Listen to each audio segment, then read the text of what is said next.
आप पाकिस्तान की सियासत को देखें तो उसमें एक बड़ा सेंसिटिव इशू जो है वो पाकिस्तान की खारजा पॉलिसी है। और पाकिस्तान की खारजा पॉलिसी हमेशा से उसमें काफ़ी मसाइल रहे हैं संगीन नौइयत के, क्योंकि हम बुनियादी तौर पर एक ठोस और जामे मरबूत खारजा पॉलिसी जो है वो बनाने में नाकाम रहे हैं। उसकी दो तीन वजूहात हैं। पहली मसला तो यह है कि हमारी दाखिली पॉलिटिक्स के जो मसाइल हैं वो अमूमी तौर पर जो है ना खारजा पॉलिटिक्स के ऊपर असरअंदाज होते हैं। दूसरा मसला यह है कि हमारे यहाँ जो सिविल मिलिट्री डेफिसिट है वो भी एक बड़ा प्रॉब्लम करता है कि फ़ौज एक और तरीके से चीज़ों को देखती है और सियासतदान जो है वो एक और तरीके से चीज़ों को देखते हैं।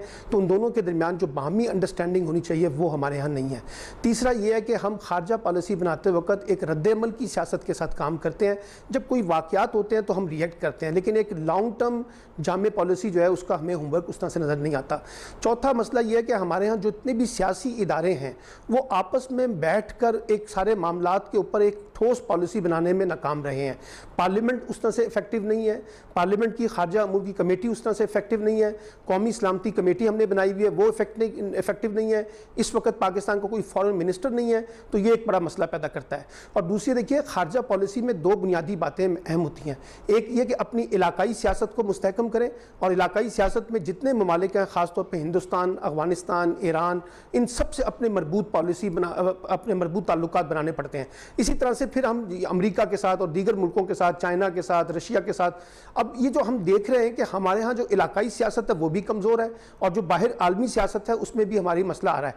उसकी वजह यह है कि हम सफारती मामलात में डिप्लोमेसी के महाज पे जो हमें काम करना चाहिए वो नहीं कर पाते हैं, और कोई ठोस बुनियादों पर हमारे यहाँ ऐसे थिंक टैंक्स नहीं है जो सफारती इशूज़ के ऊपर, खारजा अमूर के ऊपर हमें फीड कर सके सही तरीके से हुकूमत को, इंटेलिजेंसिया को। उसमें एक मसला आता है।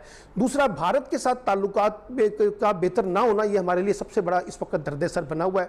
हम चाहते हैं कि भारत से ताल्लुकात अच्छे हों और हमने कई इनिशिएटिव भी ली है, लेकिन जो भारत का रद्द अमल है वो इस वक्त काफ़ी सख्त है। इसी तरह से अमेरिका के साथ जब हम गए हैं अपने ताल्लुकात को बेहतर बनाने के लिए, तो इतना बड़ा कंट्रीब्यूशन करने के बावजूद अमेरिका हम पर उस तरह से इन्हिसार नहीं करता जितना जोर वो भारत पर और दूसरे मुल्कों पर लगाता है। सो मुझे लगता है कि हमारी जो खारजा पॉलिसी है उसके कुछ इंटरनल प्रॉब्लम्स हैं और कुछ एक्सटर्नल प्रॉब्लम्स हैं, और ये जो हमारी सियासत एक बड़े फरोही किस्म के अपने मसलों में उलझी हुई है। जो बड़े इशूज़ हैं पाकिस्तान की इलाकाई सियासत के, आलमी सियासत के, कौमी सियासत के, जब हम उनको ठोस बुनियादों पर नहीं बनाएंगे तो खारजा पॉलिसी कैसे बनेगी? आपका मईशत का निज़ाम अगर ठीक नहीं होगा तो आप कैसे एक मरबूत तरीके से उसमें ऑपरेट कर सकेंगे? और जब आप बहुत ज़्यादा डिपेंडेंट होंगे आलमी क़ुव्वतों के, इलाकाई मुल्कों के ऊपर, और आपकी सारी पॉलिसी डिपेंडेंसी के ऊपर बेस करेगी, आप खुद मुख्तार नहीं होंगे, सेल्फ गवर्नेंस आपकी बेहतर नहीं होगी, तो फिर आप पे लोग क्यों इन्हिसार करेंगे? तो इसलिए मुझे लगता है कि पाकिस्तान को अब वक्त आ गया है, एक नए हालात जो इस वक्त बदल रहे हैं इलाकाई सियासत में, आलमी सियासत में, मिडल ईस्ट में, हमें अपनी पॉलिसी को रीडिफाइन करना पड़ेगा, रीस्ट्रक्चर करना पड़ेगा। और ये देखिए, ये किसी फर्द की पॉलिसी नहीं होगी, इदारे की पॉलिसी होगी, रियासत की पॉलिसी होगी, और रियासत में मौजूद जितने इदारे हैं उनको मिल बैठकर हमें इस मसले को हल करना पड़ेगा। और ये नहीं कहना चाहिए कि ये फौज की पॉलिसी है और ये सियासतदानों की पॉलिसी है। फौज और सियासतदानों में बाहमी मुशावरत के साथ हम इस मसले को ज़्यादा बेहतर तरीके से डील कर सकते हैं। लेकिन अगर हमारे यहाँ हुकूमत और सियासतदान और फौज एक दूसरे के मद्दे मुकाबल रहे तो उससे फिर हमारी खारजा पॉलिसी के जो बुनियादी खदोखाल वजह होने चाहिए वो नहीं हो सकेंगे।